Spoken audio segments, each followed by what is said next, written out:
Welcome, everybody, to the Hockey Think Tank podcast brought to you by the hockeythinktank.com, a website for all players, parents, and coaches to go to get a little bit of education and a little bit of inspiration regarding the greatest game on the planet. What an episode we have for you guys here today. We are bringing on Dr. Cassidy Preston to talk some sports psychology. He is a performance mindset coach right outside the Toronto, Ontario area. This is the second time that he's been on our podcast. First time in a couple of years, and the first one was unreal, and we are so excited to have him back. He just finished a book called Mindset First, and we talk a lot about mindset on this episode. But before we get over to Dr. Cassidy, let's bring on another doctor, maybe in a different way. One Jeffrey J. Hulavecchio, the talent. How we doing today, brother? Doctor of meat. That's right, baby. What up? I'm gonna start calling Doctor of Love. I'm gonna start calling myself the Doctor of Meat now. It's like, okay, thank you for giving me that nickname. Now I can tell people I didn't give it to myself. Perfect. Go. I'm doing great, man. Hey, something I was gonna bring up on the podcast here. I'm excited. I just remembered it. Next week, all right. We had Eric Fair on the podcast recently. Former Stanley Cup champion. Not a big deal. He owns Lactago, and I talked to the company yesterday, and they were kind enough to tell me that they're going to do some kind of giveaway for our podcast listeners. Ooh. So I gave them some ideas, but I think next week they're going to have it nailed down to what I'm allowed to do. But I think we're going to be able to come up with some kind of competition here on the show where maybe there's a keyword or something hidden in the next episode, not this one, the next one. And a whole team will get free Lactago bottles. So I was like, oh yeah, dude, we would love to do that. Let's go. So pretty excited about that. So make sure you listen to this episode and next week's episode and every episode after that. I was gonna say, and the one after that, and the one after that, and every episode after that until you die. That's cool. That was a great episode with Eric Fair. Not every day you get to talk to a Stanley Cup champion. So really, really cool podcast episode that was. Yeah. So I'm excited about that. Other than that, nothing new going on for the kid. All right. I do want to say thank you before we get to some other thank yous. I want to say thank you to all of the people that have reached out over the past week or so. So last week we did a podcast on the youth organization blueprint and how to run an efficient youth organization and what we are doing with the Hockey Think Tank to help organizations level up and streamline things and really educate and provide some perspective. And wow, thank you to everybody that has reached out. We know how much of a positive impact this is going to make on the youth hockey world. That's our mission. That's our goal.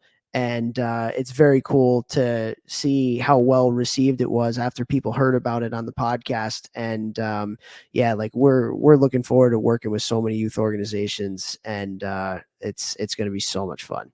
So much fun. Cool. So thank you to everybody who listened last week. Thank you to everybody who reached out, and we're looking forward to working with a lot of people coming up in the future. Boom. Making things happen. Boom goes the dynamite. Love it. Man, it's mindset, man. It's mindset. Yeah, mindset first. Day, baby. Here we go. This was an awesome episode. This one is going to get shared a lot. There are going to be a lot of particularly coaches and a lot of, I think, a ton of parents that are going to listen to this and be like to their kids, you have to listen to this episode. Talk about mindset, talk about just finding ways to be better mentally with your, dude, there were so many times on this one where we were looking at each other and wow.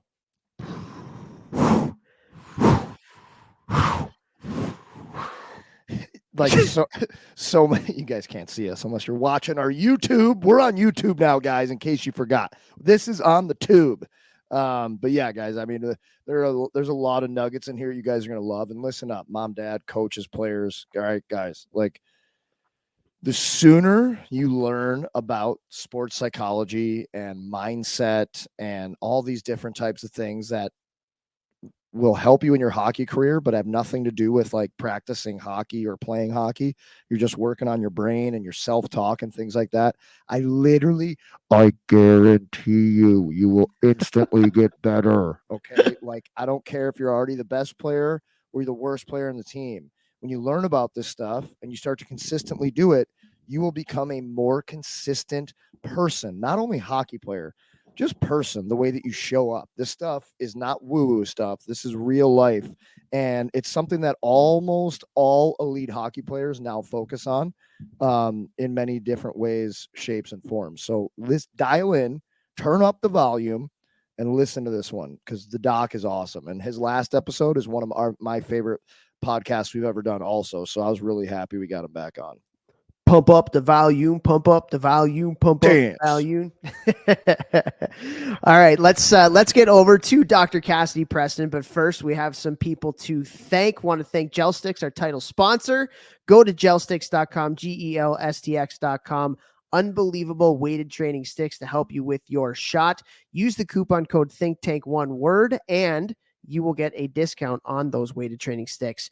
If you're not a hockey player and you're a golfer, or you're a lacrosse player, they got stuff like that too. Holidays are right around the corner, guys. Save a little bit of money. Great product. Gelsticks.com. Coupon code ThinkTank, one word. Boom. Go. Boom. Want to thank Train Heroic. Train Heroic is where I house all my online training. It gives me the ability to work with so many teams based off of your team's specific schedule in season. Very easy for me to do. Want to thank Train Heroic. That's also where I keep all of my off-season training programs. This is where we really dig in and get a lot better during the off season as athletes physically. So want to thank Train Heroic for making all of that happen. If you're a team who wants to work with me in season, out of season, or speak to your team, reach out to me or go to my website, gmbm.com. And, my little face will pop up in your face right there and it'll say, hey, I'm Vex. What do you want? It doesn't say that, but pretend it does. And then you can just send me a message there and I'll reach out to you. Also want to thank Cured Nutrition. Cured Nutrition's CBD code. Stop laughing, bro. Come on, do my thing. Wanted to say thank you to Cured Nutrition. Oh, like you don't do this when I'm doing my intro. Yeah, never. I never try to mess you up. Cured Nutrition keeps my game tight, keeps my brain on the straight and narrow when Topher's trying to make me laugh. They just had the biggest sale of the year. If you're looking to get anything from them or you have any questions, please reach out and ask me, guys. Like, I've obviously studied the brain quite a bit, having 14 concussions and whiplash and all these things that I have to deal with every day. CBD is something that helps me perform better and also recover from my intense workouts and intensely long work days. So curenutrition.com, use discount code GMBM or reach out to me and ask what's up, and I'll help you any way I can, guys. There we go. Thank you to Helios Hockey. Unbelievable product and service that they provide to all youth hockey players or hockey players at the highest levels as well. And what this is you get a chip that you put into your shoulder pads. It's a sensor. And right after it gets going, you get instant feedback, instant data on what you've been doing. So they have something called a hustle score, a really, really cool thing, particularly for youth hockey players. It helps you to break down your stride, your length, your stride mechanics, because it pairs with whatever video that you are using, whether it's LiveMar, whether it's an iPad, one of those old, handheld camcorders that our mom and dads used to use back in the day. And so I know what your dad was using them for. So helioshockey.com, unbelievable discount that we have for you guys. If you go there and use the coupon code ThinkTank, it will give all new Helios members 20% off their initial 12-month membership, and you will get that sensor to put in your shoulder pad for free. The kicker with this, what Jeff and I have been salivating over ever since they became a part of our podcast here, is it links up with your video. Boom, instantly after the game, you get your shifts breaking down. No fast forwarding, no rewinding, things that we used to have to do back in the day. It's got it right there for you after the game. So go to helioshockey.com, and thank you to icehockeysystems.com. Literally, for me, the best website out there for anything you're looking for coaching education wise. There's thousands of drills out there that you can steal from. Whiteboard explanations on systems and habits and things like that from really, really high level hockey people. And the ability to draw up your drills, send them out to your players, send them to your parents, send them to other coaches within your organization. It's just such a great value add. We've teamed up with them for an associations platform where you can get this for every single coach within your organization. Not just every coach, though, every parent too, because they have access to the Hockey Think Tank Parent Survival Guide. And so go to icehockeysystems.com today. Again, what an unbelievable gift. If you're a hockey director, unbelievable gift to give your coaches at the end of the day for Christmas time this year. Like, unbelievable gift that makes any coach's life so significantly easier. And so I've used it a ton in a lot of different ways, and I encourage everybody to go out and do that. So icehockeysystems.com, and thank you to all of our listeners. We love you guys. We're 10 episodes away from 300, Vex. 10 episodes away from 300. Wow. Incredible. And we continue to grind this out every week because of all of the feedback that we get from you guys. We so appreciate it.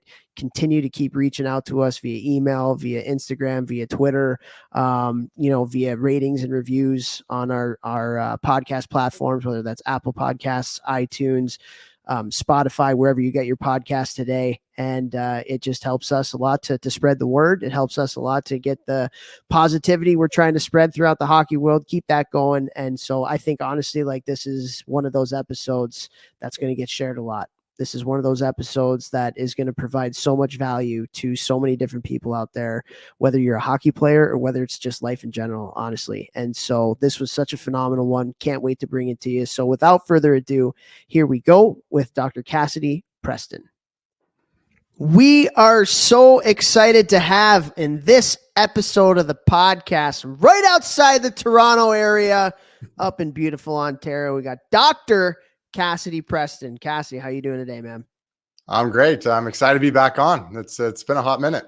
It's been a hot minute, and by hot minute, it's been almost 3 years. So maybe a little more than a hot minute, but we're so excited to have you back on. We got such great feedback the last time we had you on the podcast, and now you're coming on because you just wrote a book. Yeah. How was that process, man? Like, I've tried to write kind of like book stuff many times and have failed miserably at it. Just like, what was the process like for you in writing it? It had to be crazy. Yeah. So I've wanted to do a book for a while, right? I've got like my dissertation, my master's, and those kind of are kind of like books, but they're very academic books. They're not very easy to read. But this was like about a year in the process. I was like, okay, I'm going to do a micro book. I want to do a small practical book, just do something, see where it goes. So it's been about a year, and then I really worked on it the first half of 2023 here. And then it was a long editing process. So, and then cutting it down and how to make it so that the best things hit first and summarize things, and then what stories use and not use. So it was a long process. And then one of the funniest parts was actually doing the audio recording and trying to read my own writing. So I was like, I kept screwing up. That was like a torturous week, but it's launching here this coming week. So Love it. it was a fun process.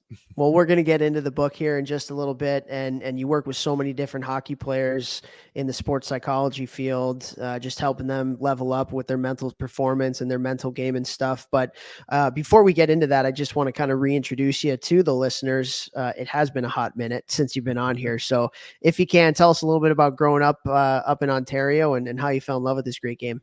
Yeah, so I grew up in North Bay, Ontario, just north here of Toronto, where I played on frozen lakes and outdoor rinks a lot. And it was my dream to play in the NHL, right? Just like a lot of young hockey players, a lot of Canadians, but even Americans now, and the game's growing. And when I got drafted, played in the OHL, and going to my NHL draft season, I'm getting closer to that dream. And I have all these goals, and I'm ambitious. I'm going to the NHL. And then I fell flat on my face, and it didn't go well. I had all the weight of the results, all the expectations, all the confidence problems. I was able to overcome that and move through it.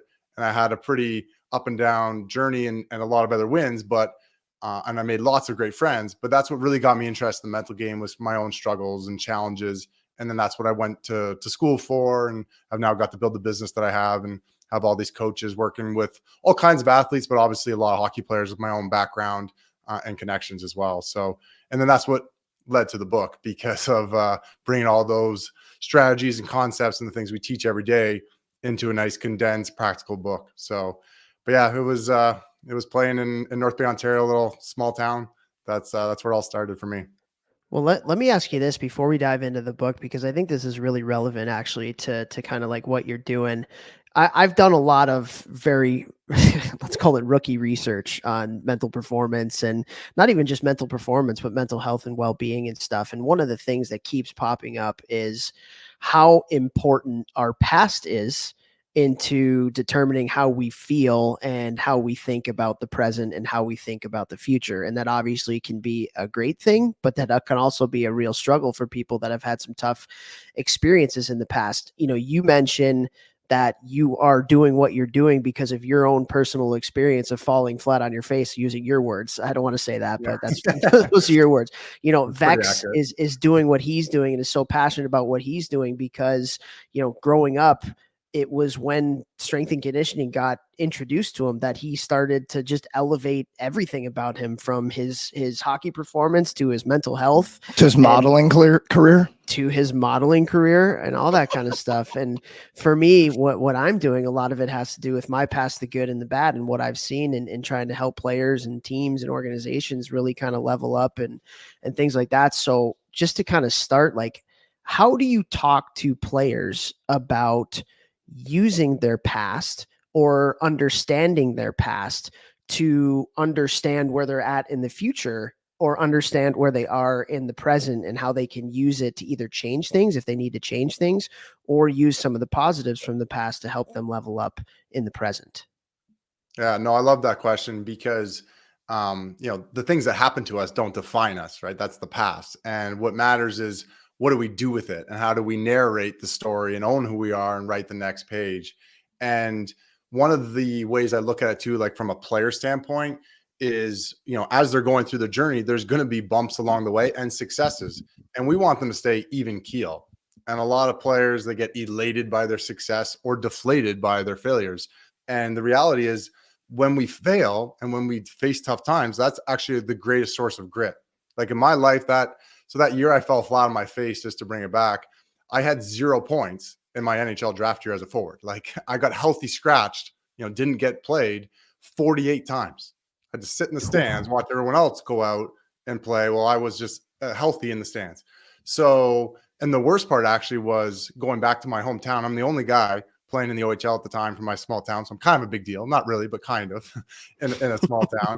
And someone has the nerve to come up to me and go like, hey, if I played 30 some games in the OHL, I would have got at least 1 point. I was like, oh, just a sucker punch. Like at that age, like, so, but dealing with it, embracing it, coming out of it, like everything else in my life has been so much easier relative to that. And again, there's a lot of worse things that happen in life than having no points as a 17-year-old playing hockey. But like at that time, it felt real hard, and being able to deal with that and overcome that has served me. And so that's where grit comes from, right? Grit comes from doing tough stuff and embracing things and growing from it. And likewise, I see this all the time, like athletes that succeed. Well, if they're not careful, that can be actually a drawback because they're not learning to develop grit. They're not learning to develop resilience. They're not learning to stay humble or grounded or centered. And so you're going to get both along the way. What matters is seeing both so that you can stay more even keel. And, I'll probably get into it more later, but this whole narrative stuff I really like because it's, the stories we're telling about ourselves really matters.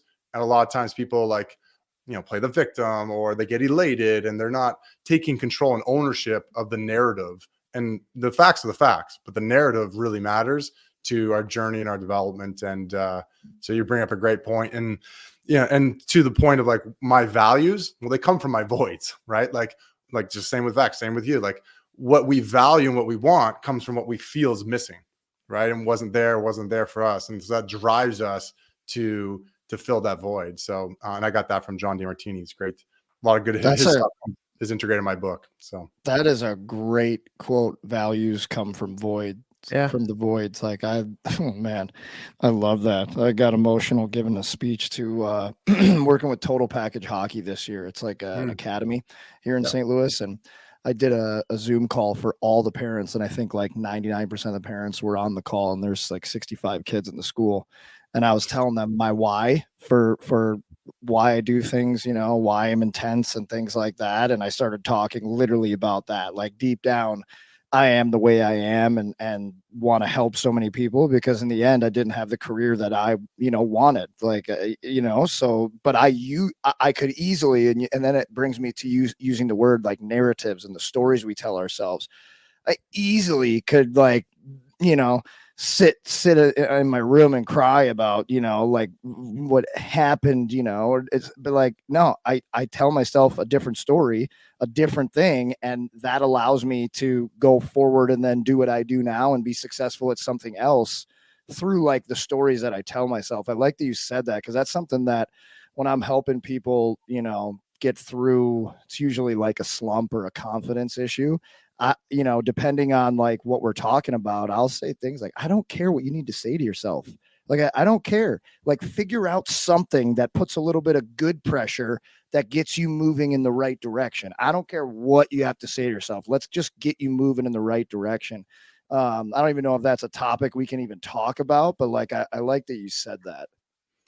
Yeah, no, I love that. And a good example, like, I don't know, we might probably get into it. There's a whole confidence part of the book, but think of like action is one of the best things that like builds momentum, builds your mindset, builds confidence.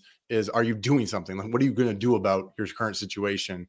And it's easier to take action and move forward when you've owned your current situation, when you've owned the past, and you've created a narrative that serves you.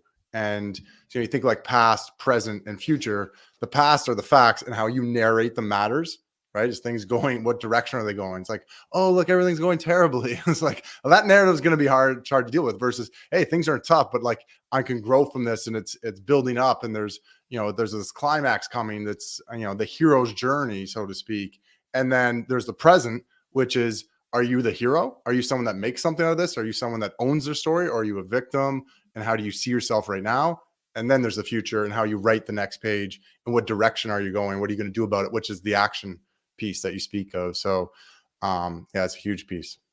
So for the listeners that cannot see us, actually, you can see us. Go to YouTube. We're about 10 minutes into the conversation right now. And like you'd see as Cassie was talking, Vex and I have this like scrunchy face, like, yeah, like nodding, like, F yeah, man. I love it, dude. Cause we talk about this a lot, like ownership. I tell you what, I look at so many, if not all, of the elite people or players that I've been around. That is one of the defining characteristics of them, is ownership. They own what they do. They don't just own their mistakes. They're not afraid to pat themselves on the back either, right? Like, they own everything that they do. It's and like, I heard Gary V. Vex, we've talked about this a little bit. Gary V, I've heard say, like, imagine what would happen if you took accountability for everything that happened in your life, the good and the bad, and you thought that everything was in your control. Because at the end of the day, it is.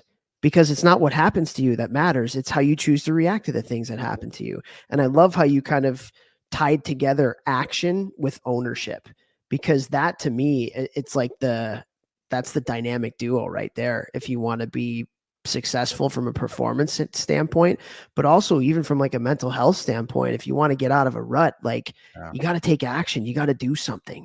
You can't just sit and stew. You got to take action, as hard as that can be at times. And as somebody who has had a lot of anxiety in the past and has been depressed, like, action is the thing. And so, like, yeah, man, I love how you said that. And so for the listeners here, go to YouTube and look at Jeff and I's face when he was talking. We were like, ugh, yeah.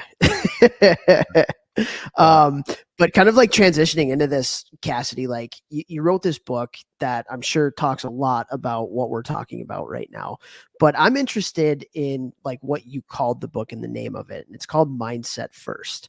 And mindset, I feel like, is this like almost kind of name wooey foo-foo kind of like thing that like everybody thinks they know, but is trying to figure out, like, it's like what is mindset to you, and why did you like call the book Mindset First? Yeah, it's a great question, because it is fairly vague, and it goes even to your point around, like, think about just working with an athlete. It's like, in some ways it can be very simple, just take some action. And some ways it's very like intricate and complicated, which is the whole mindset piece. And some times you can get lost in this predicament of like, well, let's just talk ourselves to death and not take any action. Well, And obviously the flip is also problematic when it's like, well, just be more confident, go out there, do it. It's like, that's kind of oversimplifying. Sometimes if someone has these inner doubts and inner narratives and doesn't help them tease it out, so then they can go take the effective action. And so one of the ways to then break down why we call it mindset first, it's like the fundamental thing for me. And if you think about like, what is mindset in and of itself, there's all kinds of simple definitions, but it's the mental state, how you're showing up in a certain moment. It's who do you want to be and your why, which we've already even touched on that. And who do you want to be and how do you want to feel? How do you want to think and operate? It starts there. And the funny thing, you use this be, do, have model as a simple way to explain it from John DeMartini as well. It's like, who do you want to be? What do you want to do? And then what do you want to achieve or what do you want to have? And most people, and the mistake that is almost over underlying for any mental game challenges that people face, is because people start with the have, the results first. They're focusing on, well, what do I want to achieve? I want to get more points. I want to get to the next level. I want to have this. I want to achieve this. And this is society in general, right? Like outcomes, results, external comparisons. And so they're driven purely or mostly by this. That's their priority. And then they focus on, what am I going to do in order to achieve this? And the last thing they consider and think about is, who do I want to be? And how do I want to show up so that I can do these things well and achieve this goal? But as long as the priority is the results, the mental state suffers. This is not going to be as strong as it can be. But if we flip it and we learn to prioritize, who do I want to be? How do I want to show up? What is my mental game? Why am I playing in the first place? And we get clarity on that and certainty. Well, that's where true confidence comes from. That's where the love of the game is originating, that we can stay connected to. And when you're connected to this, what happens? Well, now the actions are going to flow. And the results are more likely to happen. The probability goes way up. And most importantly, you enjoy the journey. But it's this idea of being mindset first, not just to help you achieve the results. Because, yeah, when you have a great mindset, it does lead to better results.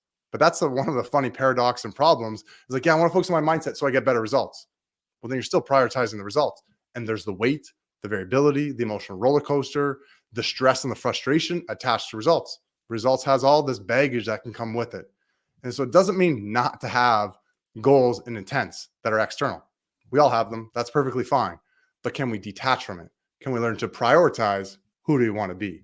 And so everything else flows from there. When we talk about confidence and overthinking, reset routine, dealing with any other mental game thing, it goes a lot better when we're first prioritize who do we want to be. So that's why it's called mindset first. That is so awesome. That is what an unbelievable explanation too, by the way. Clap there. Unreal. Wish we had sound effects. Sometimes we have sound effects. Steph sometimes hits a goal horn, but I guess we don't have claps yet. We're not that. Thank you, Steph. I didn't score my first season in the O, but we'll give you 2 since you only got scratched 46 times. All right, Steph, enough. But I love that you talked about that, because this is something that I find is everywhere in society, but also in hockey, especially right now, is people just focusing on the results. When you focus on the results, you're not always going to get them. And that's exactly what the doc is talking about here. That's where you go on these emotional roller coasters, because if the result isn't theirs and it's not going to be there all the time, you're going to be up, you're going to be down, whatever, right? But when you reverse engineer, who do I want to be? Why do I want to do this? Then you create actionable items. Like he said, take action, like do things, move forward in your journey, right? Then you can more judge yourself on the day-to-day. Am I doing the things necessary to get to where I want to be, right? So is that something you talk about, like reverse engineering? I mean, it is what you were talking about there. When you're working with clients and things like that, do you set up, you reverse engineer, where do I want to be? Why do I want to do this? Reverse engineer. And then do you create like daily habits, daily rituals that you have players completing so that they're staying on track? Yeah. So we could definitely reverse engineer it, where we start with the results and then we get clarity on who they want to be and then learn to prioritize that. What I often do is, even early on, even before someone might start, is like show them this, because most people get it once they see it. Like, oh, damn, like I gotta prioritize and start focusing on this. Like, I got a player, they're coming in, they're just so consumed with the results, or they're so consumed with just, I got to do this more. I got to walk the line better. I got to show up and play this way. They're so focused on the external process, what they're doing, the results. And I'm like, no, like it starts here. And they're like, oh, damn. Like, so, and then what I'll actually do and what I don't do a lot of is focus too much on the results. Cause usually, especially when someone's coming in to start, it's not that we never do goal setting and focus on that, but it's like they're naturally doing that anyways. I don't need to, like, I'll quick, like, what's your goals? Oh yeah. Okay. I get it. Like I know where you want to go. Let's just talk about this. I'm trying to be the guy in their ear that's constantly saying, how do you want to show up? Who do you want to be? What are your priorities? What are the things most within your control? Not just the doing in your control, although that really matters in those habits, but really on the mental state, because it's often not so tangible. And so they need to define it, create a narrative, create the routines. And there's other things in that help with that. So that's kind of the approach that we'll take. And then the strategies and habits, to your point, are things like a reset routine, things like a personal scorecard, or things like an alter ego, which is a narrative identity exercise from Todd Herman, who helped Kobe come up with the Black Mamba, which is pretty badass. And so like those different, right? So those different exercise, or using imagery and attention setting, that all further highlight the who do I want to be, how do I want to show up, as the priority in that mindset first. So yeah, no, great question. Is there an age that you'll start, that you think people should start working on this stuff? Is there anything where it's like 6, probably too young, 8, maybe 9, 10? Because like for me, mental imagery, positive self-talk, like me just dabbling a little bit into psychology, sports psychology, like just all these different things, like it's changed my life, like 100%. Self-talk, writing things down over and over and over, my goals, my intentions, like just reading them all the time. Like I have no doubt in my mind that it has helped me be far more successful than I would have been if I didn't do all these things very consistently. So is there an age that you think is a good age people should start that stuff at? Yeah, I always say the sooner the better. Now, 6 is probably pretty. I have a 5-year-old. I'm pretty sure she's pretty smart. I don't think she's anywhere. But like as a parent, you're like, what, trying to teach them a growth mindset, try to model a growth mindset. Like it's so much easier said than done. Oh, like would that be something where you regress it, where maybe it's like you teach them not to say I can't? Yeah. Like that's a psychology thing right there. We would even, and I've told you this, Vex, like we have a special phrase with our kids. Like with Paige, we started at like 3 years old. Yeah. I am strong. I am kind. I'm an includer. I love myself. Like, and every night before bed, boom, special phrase. What's the special phrase? And just kind of, so that was, we started that. We don't have to do like visualization right at that age, but like, I think you can be doing some of that stuff just to, make it a part of the routine and making sure that they're feeling good about themselves a little bit. Yeah. So, yeah, at all ages it matters. I actually did this with my 5-year-old. I did a partial visualization around, because trying to teach the growth mindset. I'm like, hey, you got to do hard things to learn. And I'm like, you want more pathways in your brain? She's like, yeah, I do. I was like, well, you got to open up more doors. And the way to open up more doors is to do hard things. So we're creating a visualization about what's going on in her brain so that she was willing to embrace and do hard things. Dude, hold on a sec. Can you say that again? Because that was legit. Yeah. That was really legit. Yeah. So it's like a visualization. It's like, imagine your brain, you want all these pathways. You want to know more things. You want to create, which is actually what's going on in your brain, right? It's the synapses that are connecting. You're building neural pathways. Well, I was like, hey, there's these pathways, there's these bridges between one idea and the next. That's how you know things. I was like, well, there's a little door. You got to open up these doors to create the pathway and strengthen it and build the bridge. And I was like, but you got to do hard things. You got to push to open the door. If you're not going to do hard things, you're not going to get a lot of pathways. She's like, oh no, I want a lot of pathways. So like, yeah, we'll do hard things. Like, let's go read that book or whatever we're trying to do. Right. So I'm doing the math problems and stuff. And so, so as an example, you're as parents, particularly there is no too young to start, the power of yet, learning the mindset, doing a visualization thing like that, teaching things, modeling behaviors. In terms of like getting into the more like, all right, let's sit down and create some practical strategies for a high performance setting. Like 8 years old, we've have athletes come and work with us at 8. When younger athletes, 12 and younger, come in, most of the conversation is actually with the parent. So one of our coaches, like they'll spend most of the time talking to the parent, so the language is there, because often sometimes the parent saying things unintentionally, making things worse. to be fair, and so, So but can also you give an sometimes example of that? I think yeah, this is really relevant for the yeah, people who are listening to our podcast. Like, yeah, what are some potential things when you're coaching the parents that yeah, maybe like unintentional, not doing any good, but maybe they yeah. think they're doing good? And what are some recurring things that you talk to them about?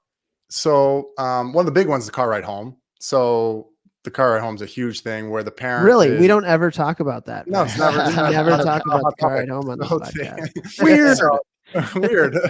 That's important. Oh, so there's so, and one of the ones that I like to really stress is like, don't, like, the parents should talk last and the least, if at all.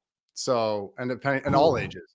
And so, and the parents are like, well, I asked my kid how he played, and they're like, I don't know, or they just say good. And I'm like, well, that's not acceptable. Now, if they're recreational and they don't like, then who cares? So like, so, but if they're trying to be a high performer and they want to develop and you're going to put time and energy and they want to grow, then reflection to me isn't optional. Like it's that's not an option, because when you self-reflect, you become more self-aware and you can get better at self-correcting. And so if they're not self-reflecting and they're like, well, I don't know, and then you're self-reflecting for them, you're robbing them of, like what we talked about at the beginning, to take ownership and to become more self-aware. How are you supposed to become more self-aware if you're just being told what to think and feel and what you did and you got to work on? No, here's what I did well today, which is really important, to own their capabilities and build momentum. And here's what I can work on. And here's how I showed up at these things that are matter and important. And so as a parent, they, giving their kid the opportunity to do that at all ages, but once eventually they're older, then it doesn't matter as much because they're don't reflecting with the parent. Although I see it at like 19 years old and stuff still happens. But yeah, that's a huge one. So it's like helping the conversation, trying to let go of some of the judgments is another big one too. Oh, that was so good. That was so bad. This is so good. Like everything's just so, black and white and good and bad and judgment, versus like, all right, maybe that wasn't the best play, or that worked out, didn't work out, or I liked that, didn't like it. So it stays in a more even keel learning environment versus this judgmental, oh, that was so bad. One of the worst ones is like judging effort. Oh, it's such a bad effort. Like you're not trying hard. It's like, you got to be careful, especially as as the athletes get older, particularly when you judge somebody for their effort is, and how you judge it, it can become very toxic and problematic, because especially if they're a high performer, they see themselves and they're trying to work hard, but maybe they're in their own head, or maybe they don't know what to do. And maybe, yeah, they could push themselves harder, but then you start labeling, you're lazy, you don't work, like that can create all kinds of problems. So yeah, I could probably spend a whole hour just talking about how parents Oh, can dude, not say the wrong absolutely. things to the kids. But Let me ask you this question, because this is something I wholeheartedly believe in, but don't.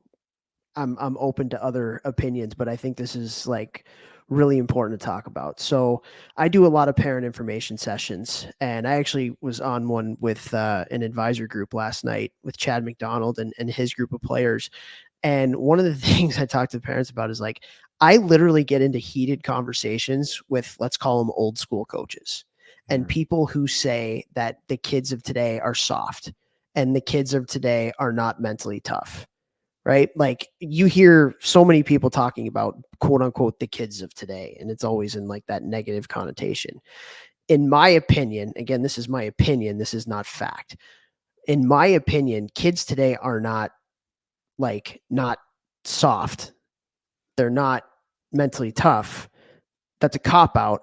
What I think is they're afraid of failure, and they're afraid of making mistakes, because the environment that we've created as adults has led to so much professionalization of the sport at such a youngest of ages that it's like a monumental thing if they make a mistake. It's like they're getting yelled at by 8 different freaking people if something small goes wrong, and they're being they're not having, like, they don't just go play hockey anymore. They're always being coached and they're always being judged, and they're like, And so I think that's such a false statement. I think kids today have the capability to be mentally tough, and they have the capability to be hard. But they're afraid to fail, right? They're afraid to fail. And that's why they don't put all of their effort into something. That's why they don't put their best foot forward, because they're afraid of what might happen if they do that. That fear of judgment, probably from adults, And so it's not the kids that are the problem. Like, kids can be mentally tough and kids can be hard. They're not soft. They are mentally tough. We've just put them in a box and we've labeled them as that because we do a shitty job of adults as letting them be kids. Does that resonate? Like, does that make sense? Oh, it's right on the head. And that's why, like, we see it so much with some of the younger athletes coming to my company. The environment is going to dictate and have a huge impact on the mental state. And so two things within that, like, input dictates output. So like, the input is judgment, criticism, don't screw up, be perfect. The input is social media, external comparisons. Well, what's the output?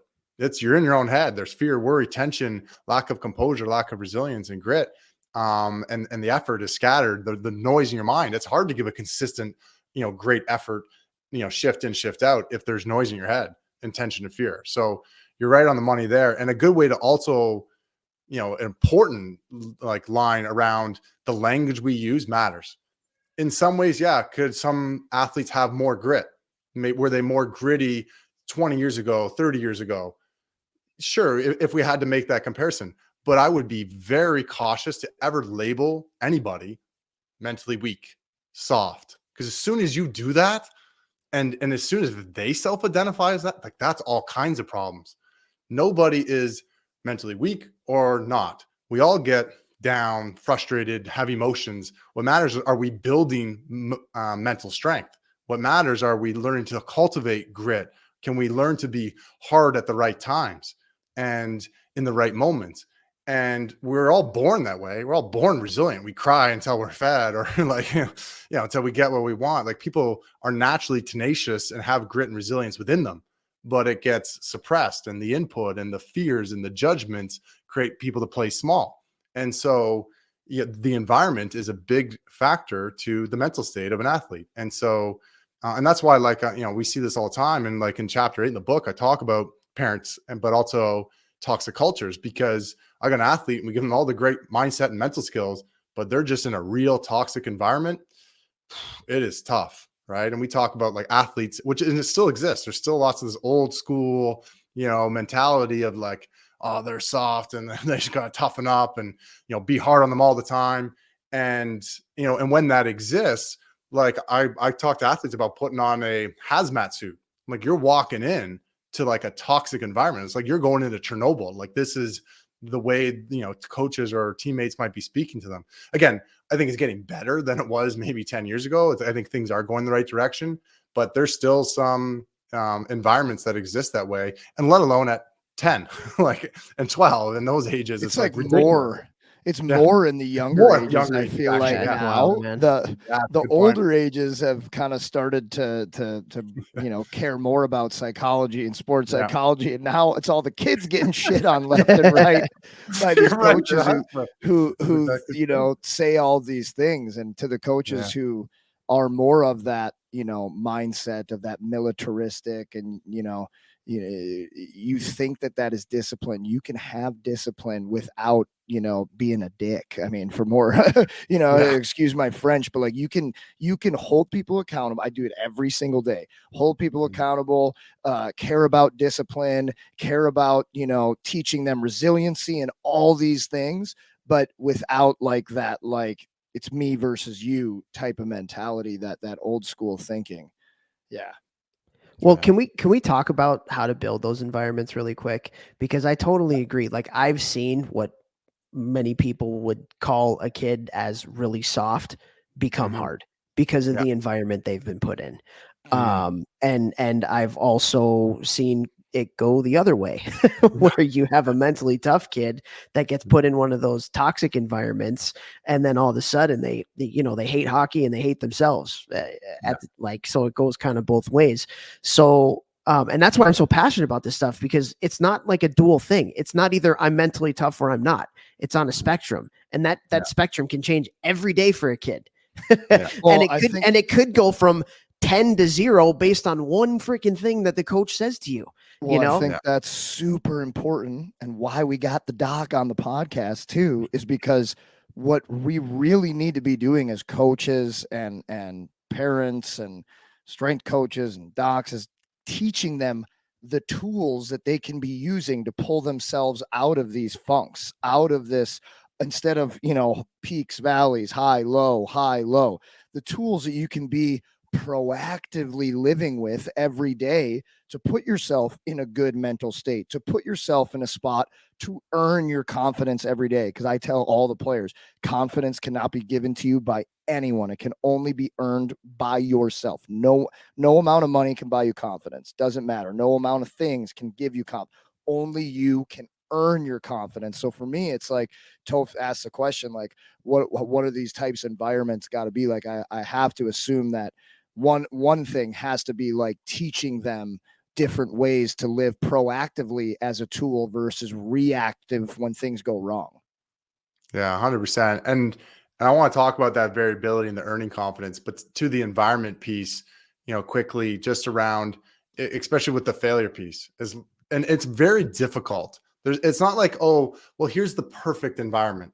That's some fantasy. That makes sense. Like it's a constant ability to adapt, be aware, guide people, develop their skills, see where people are at. It's this healthy balance of support and challenge. Sometimes somebody does need more challenge to grow and push, but the type of challenge matters. And a lot of times people misunderstand that, and they think, oh, this person needs challenge and accountability. Well, now I got to be mean. Like what? Like, no, you can be encouraging and challenging at the same time, and be honest, but encouraging and caring. And so there's a great book, Radical Candor. I think it's Amy Scott. I think it was I forget the author's name right now. Probably but good last name. Sounds about right.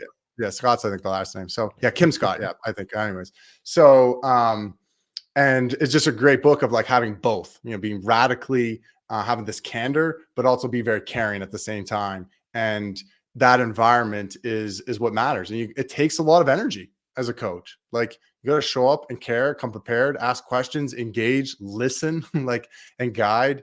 Not be judging and criticizing failure.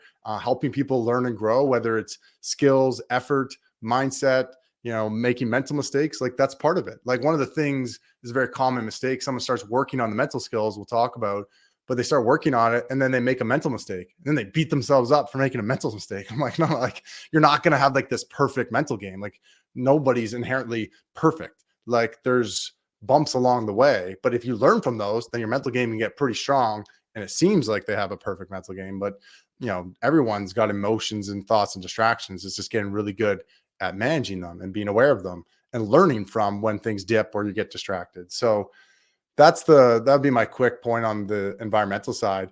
And maybe to jump to Vex to your point around earning confidence and the idea of the variability in results and this individual highs and lows, which goes into one of the fundamental things around confidence, right? And, I think we talked before just about like chapter 2, this like never have a confidence problem kind of chapter, which is like such a big thing. Everyone just ties their confidence to the external things, right? The highs and the lows. So one of the first ways to like stop having confidence problems, I say, is to stop using the word. To me, the word's tainted. It's so associated with external points and external things. And like you're doing a great job, Bex. Like no one can give it to you. Like you got to go and earn it. So when I talk about confidence, I say confidence, what it really is about is owning your capabilities. Well, what do you earn? You have to earn capabilities by putting in work. So if we shift the narrative and the language to it's not about confidence, it's about capabilities. And are you owning them? Now, sometimes athletes don't own the work they do. Well, now it's a lot easier problem to solve, right? Like, oh, I'm not owning my capabilities. Well, do you have capabilities? If you put in the work, okay, then own it. Like the answer seems a lot more obvious. But when it's confidence-based, so, oh, I'm not feeling confident. Oh, okay, well, where do I like? It's like, it's this vague thing that's a lot less tangible. And that's generally for most people associated with external things. Well, I have confidence when I get praise. I have confidence when I put up points. I have confidence when things are going my way. So screw the word confidence. Like it's tainted. So that's the first thing. And to stop having confidence problems and to be more, like you said, mental skills consistent, be even keel, regardless of the environment, although environment matters, like we've really highlighted. But then the other way to look at it and breaking down confidence is be very careful the stories you tell ourselves, like back to one of the first things we talked about, which is I am, right? So I have a confidence problem. As soon as someone identifies that, which is a lot of players, I struggle with confidence. I'm someone who just struggle with confidence. My confidence comes up into like, so one, you're using the word confidence, but two, you're identifying with it, right? And some people identify, I always beat myself up. I struggle to own my capabilities. Says who? You're telling yourself that, right? And when you tell yourself that, now you have a perpetuating problem. So one, it's hard to work on because we use the word confidence, but now you're telling yourself something that now, you're trying to break through. It's, okay, yeah, no, I do feel confidence. But then as soon as something doesn't go your way, yeah, but I struggle with confidence. Oh, here we go again. Like you've created this net fall that's just going to create a cascading, ever saying problem. It's like who says you have a confidence problem? Stop saying you have one. Dude, Like, I you don't. love what you said there. Says who? Yeah. Probably nobody except what's in between your ears and that person telling that story. I love that. That would be, if I had a gym vex, that would be one going on my wall. What would it be? Says who? Says who? Ooh, I like that. Ooh, I like that from like all different angles. Says who? Oh, you're the best. Says who? Oh, you're not. Oh, you're not good enough. Says who? Like I like that. I like that for multiple things. And Doc, like, I love what you're talking about too, and something I tell guys to focus on, because I obviously trust you, and that's how it was for me. I'm sure it's how it was for Toph. Anytime we were down on the C word, I don't want to say it. I don't want to get people slapped. Yeah. Right, down on the C word. It's because I was thinking about the results. Oh, I didn't get the points. I was a minus tonight. I was this, and so something that I have players focus on is I tell them, I say, think about when you are your most successful. Like, think about when everybody goes through those periods where you have a bunch of games in a row where it feels like you can only do things right. You're getting a bunch of points probably, but it doesn't have to be points. Think about that. And okay, they think about that. All right. Now in those games, I want you to boil it down to 4 to 5 things that you were doing extremely well. And I'm not talking about points or the result. Like, what were you doing that got you the results in those games? Break them down into tangible things that you physically were doing in the game. And I'll give you guys mine. Like, for me, I had 5 things. I made a list of 5 things I had to do. And I focused on these relentlessly every day. And I stopped. Obviously, I wanted to score every game, but like, if I didn't score, and I judge myself on these things. Did I do these well tonight? And if I didn't, I knew right away I had something that I could work on tomorrow in video and in practice, pick apart. Okay, let's make this better because I did the other 4 things right. And when I did all of those things well, the results were always there, whether it was goals or just playing well and over a long enough timeline, because I know that those things make me my best and I play my best. If I just relentlessly focus on these things, the results will be there by the end of the year. So for me, my things, just because it's a hockey podcast, I want people to hear, mine were number 1, always move your feet, because I was terrible if I didn't use my speed. I might as well not have been on the ice. Always move your feet. Second one, shoot everything. I was a shooter. That was more of a mindset thing, because when I was down and not playing well, it's because I would try to get too cute, try to make one extra move. So for me, it's like more of like a simplistic mindset that made me a better player. Stick pressure body all over the ice, because I was really good with my stick and I needed to be good with my stick. And especially in Europe, you don't have to hit guys like super, super hard like I did in the US. So like, get your stick on the puck, try and make a play, whatever. Go to the net, stop and stay there. I'm a meat, be a meat, go to the net. And my 5th one usually had to do with leadership or communication with my teammates.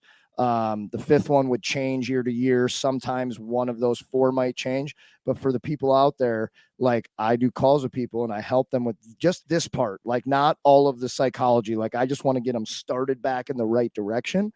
And we go over like these things. And then, okay, now for the next 2 weeks, I don't want you to focus on any results. I want you to focus on these, being your best. They always call me the next day they scored the next game after not scoring for 10 games. Right. And so everything the doc is saying here, guys, like, I physically used this type of stuff in my career, and it helped me so much. I don't know if Toph did. Like, Toph, were you using things like this? Yeah, I had my ABCs. We read this book, Hockey Tough, back in the day. This was 15, 20 years ago. By, was it Saul Miller, I think, Cassidy? Yeah. And he talks about your ABCs. Again, like very simple. What are 3 things that you can do that are in your control? You know, and mine, it was very similar to yours. It was move your feet. Same thing, move your feet, compete, and killer mindset. Like just go out and like win every battle, you know? And so like, yeah, man, I think just boiling it down to a couple things that you can control. And it's amazing when you focus on the things that you can control, how often the things you can't control end up working out for you, Right. you know? And And then the other way around. If you're focusing on the things you can't control, then the things you can control start to give you anxiety and stuff like that. You focus on the things you control. Now you become way more consistent. And so the results are never going to be a direct, like 1 point every game all year. No, it's like 2 point, 1 point, 0 points, 3 points, 2, 1. Like there's always variability, but how you play can be consistent. That's what we're going for. And then the results will be a little more consistent. I'll give a great, insight. I would encourage you to use this or add it or reflect on it with athletes that do this. Because what you're doing is like, I call it like a personal scorecard. This is your definition of success. This is who you want to be and what you want to do, and not the external scoreboard, right? We want to be mindful. I tell players, stop looking at stats. Every day they look at stats. I was a player obsessed. Look at my stats. Like your input dictates your output. So what you input, this is what matters. Results matter. Results matter. Worrying about scoring. Then you're thinking about scoring and points and results during the game. Not going to help. It's going to be a distraction. It's going to be weigh on you. So it doesn't mean never to look, but like you just don't look too often. It doesn't mean never look, but pretty don't much, yeah. But don't look. But look once a year. so depends on the person. I got some guys. I'm like, no, you're not looking the rest of the year. Like you're done. Like you're just don't look. Like block it on your phone right now, etc. But then what I would do, Vex, like with yours, 5 things, and you're probably doing it. You can kind of naturally do it anyways, but to be intentional, and this is what we do with a player. And Toph, you had one in yours, but I would tie in some of the B. So who do you want to be when you're moving your feet, right? How does it feel, right?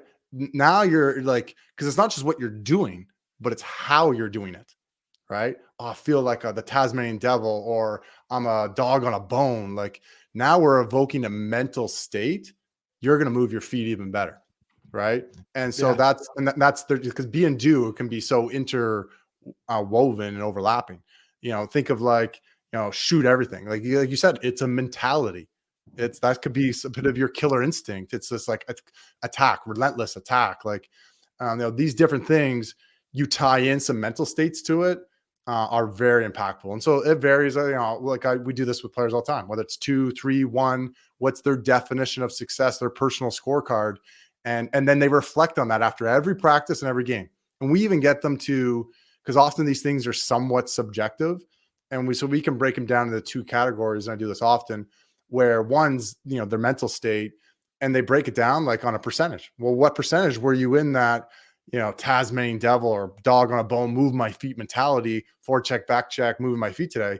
Like I was at 80, 70, 90, like, because now this is where you are. Where do you want to get to? And we want to be, and I encourage people to go 95% plus. Because, I was perfect today. Now we're getting the perfection traps again and judgment. No, I did my best, 95 plus. And that's the target. And that's the standard. If you're not there, well, what's the mental block? Why aren't you moving your feet? Why aren't you like tapped into it? There's something that's not clear yet, or you're distracted. And so, or it's just a habit you're working on or building. But we start obsessing about these things. That goes so well for players, like to your point. And a good way to then tie this into, and it ties back into the confidence, is that alter ego. I alluded to it earlier when we were talking about Todd Herman, like the Black Mamba, mentality helped the Kobe create. And when you think of like your 5 things, these are like different traits of a character, right? There's like, it's the identity and the narrative you want to bring to the field of play. Now, not every player might use this or buy into it, but it can be very powerful to create stories. And like we've talked about, stories are so powerful. That's why like dog on a bone can be more might evoke the feeling in the mental state you want more than just move my feet. But and again, both matter, but like, and sometimes you can move your feet first. But the point being, the alter ego exercise is creating a identity and like getting connected to that. This is who I choose to be, right? Like versus, oh, I am somebody that beats myself up. No, I'm the top dog mentality. I want to show up this way, or killer instinct, or and that's what Black Mamba was all about. Which is a quick funny aside. If you're like me, you're like thought Black Mamba was just a cool name. It's a venomous snake. I mean, you guys probably both knew that, right? So Oh yeah. Yeah, I'm not very smart, so so joking a little bit. And says the guy with the PhD and books out. but yeah, I don't know everything clearly, so like a lot I still learning here. And I was like, but what's cool about the story is like the snake is one of the fastest snakes. Obviously, good for basketball. Snake can kill its prey from a long distance. 3-pointers in basketball. And then the third thing, unique trait is that its kiss or its bite was considered the kiss of death. Talk about that killer instinct mentality. And he talked about unleashing the Black Mamba onto the court. It was like, good luck to his opponents as he unleashed it. And so very powerful narrative and identity that he would tap into. And so something easy to see in your brain and like connect to, which is everything. And I've talked about on this podcast before, and Toph and I have talked about it too. Like this is something that I had never heard of when I was playing, and especially when I was younger, and I went from being a skill guy to being like, oh, wait a minute, I'm not a skill guy anymore. Now I need to hit people, and I've never even checked anyone in my life before.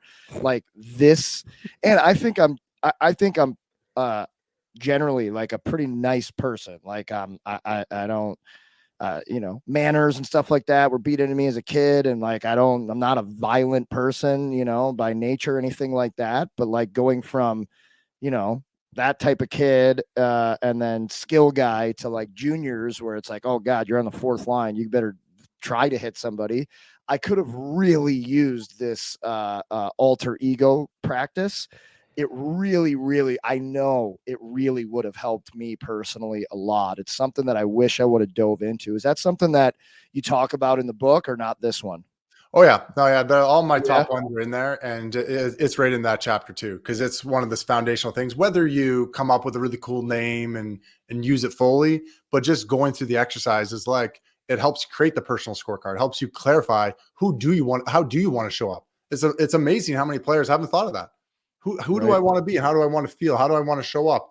Versus I want to work hard. Like, it's vague, like general answers. Like, like be specific. Like when when I have the puck in the scoring area, how do I want to feel? Who do I want to be? How do I want to show up in that specific moment? And that becomes a trait in those. Yeah. So go ahead.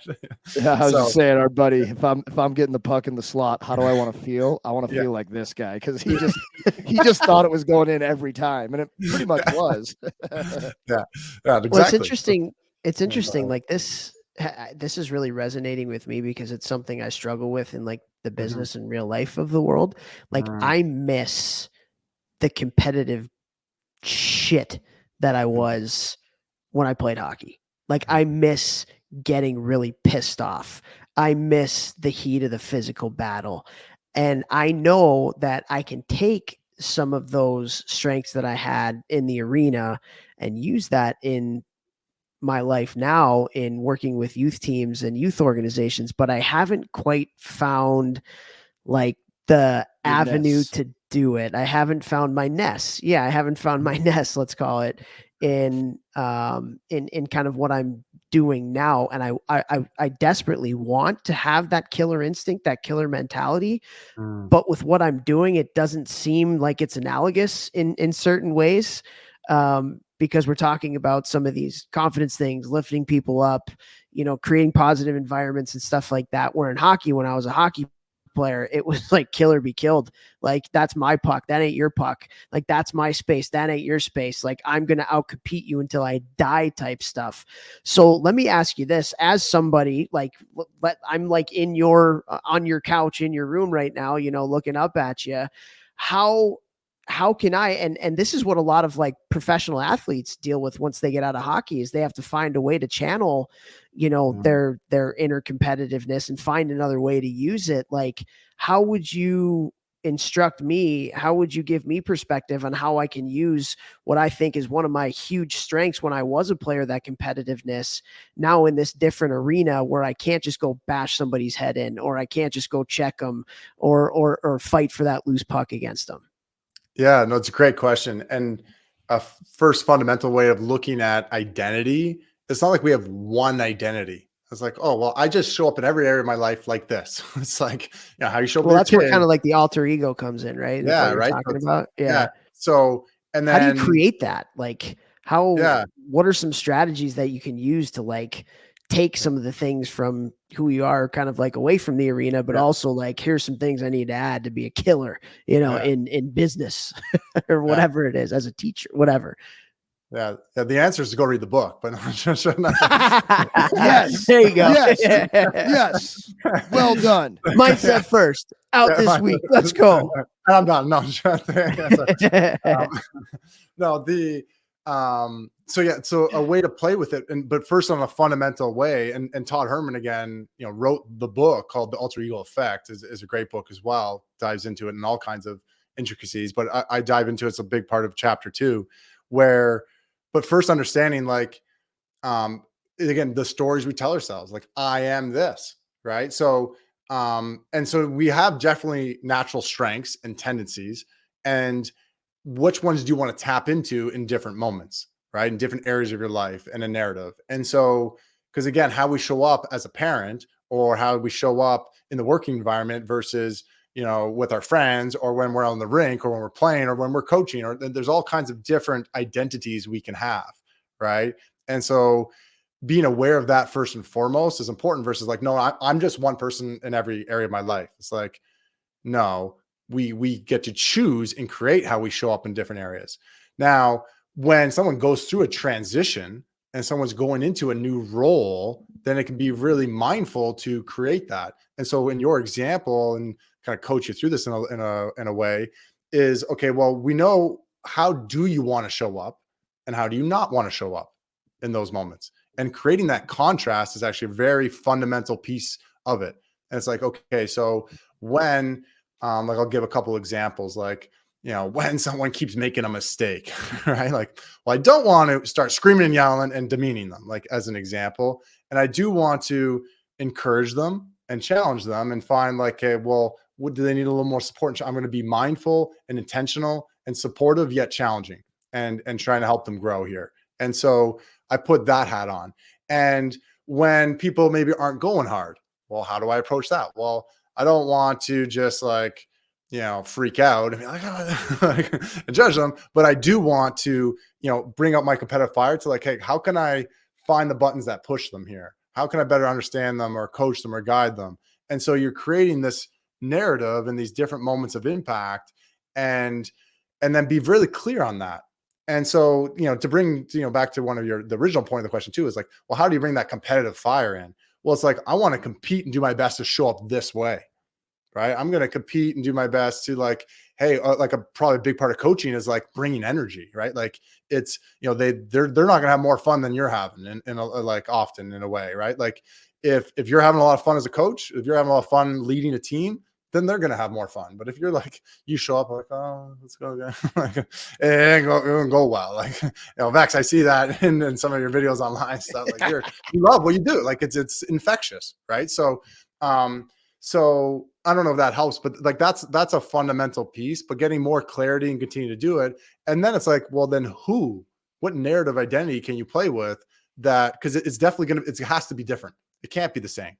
Right? Like, how you played hockey and be on the ice and compete and, do or die, like, just, killer mentality, etc. Resilience, like, these things, a lot of those traits, they can come, but they're going to probably adapt, and they're going to be a bit different. And now you could still maybe go and play, a sport, or go do things as a relief valve to go tap fully into that in other areas. And maybe there is a part of coaching where, you do a little fun game at the end and you're a part of it, and you're screaming, like, let's go. Like, and they're feeding off that. Right. So but it's a creative process is the first and foremost versus like, oh, well, it's a cookie cutter, fluffy little exercise. No, this is creative and personalized to you. And then coming up with a name can be very fun.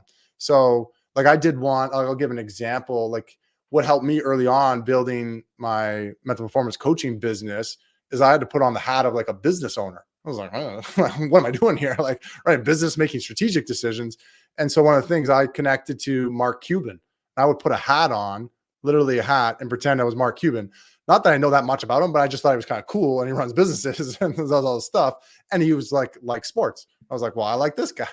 I would tap into that narrative and some of those traits and be strategic and not just run around chasing all the different ideas. And that's what helped build up our performance coaching firm, which is, pretty big now. It's like 14 coaches, et cetera, does quite well. And the big deal.